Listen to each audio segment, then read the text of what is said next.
because I'm tattooed and, gauged and a part of the body modification culture, I think that there are certain preconceived notions that come with that. I think some of it is certainly negative. The tattoos are often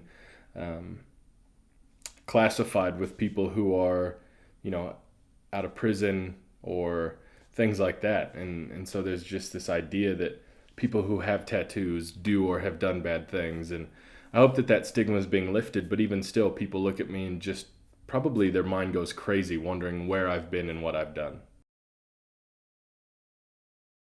My dad was a heroin user until I was 22 years old and drank a lot. Drank mostly Bacardi and Pepsi for that same amount of time. My mom liked to drink a lot. That was probably her biggest thing. And when she got into drugs, she would do more uppers. So things like speed and drugs like that.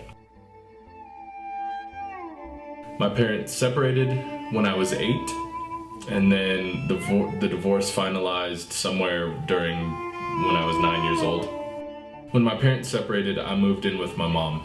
Initially, my mom was around, and then once my mom did get on her feet, she started to party again and kind of, let loose a little bit. And when I was 11, about 11 and a half or so, I went through this period with my mom where I would only see her at 6:30 in the morning every day, and then on Saturdays and Sundays. But Saturdays and Sundays, I was usually at the bar with them. And so I saw, like at 11 years old, being basically my own parent, because my mom had this desire to get back into, partying and that sort of thing. I moved in with my dad again when I was 12, because of my mom's distant lifestyle at that point. Growing up, my dad was more verbally abusive than anything, and then the older I got, the more physically abusive he was. So it turned from just screaming and yelling and cussing to screaming, yelling, cussing, and punching and pushing and, things like that. High school was a really interesting time for me. I came into high school as like 5'3", little chubby kid who wasn't that cool and really liked to play basketball but wasn't that good. So come my junior year, I really left all of the average Dennis behind and turned into this entirely different person that would be accepted by the cool kids, And that made high school really interesting because I got thrown into a lot of situations that I don't know that I really wanted to be in or was ready for.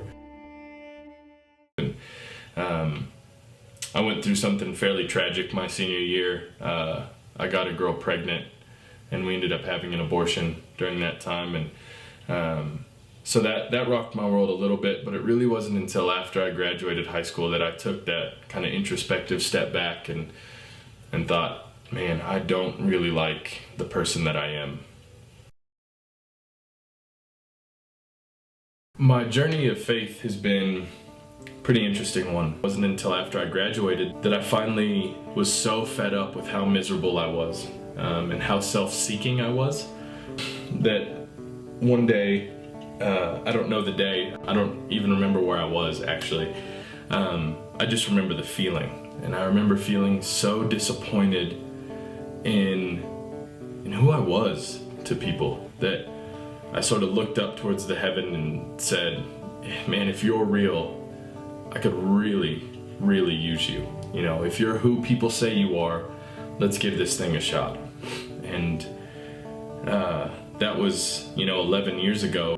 My journey has not been an easy one in any stretch of the matter, but I think that's part of the joy at this point, like being tattooed. That's where I draw that philosophy from, is that life is hard ultimately, and there's beauty in the outcome. There's beauty in the healing, and I found a lot of that in knowing and trusting my Creator.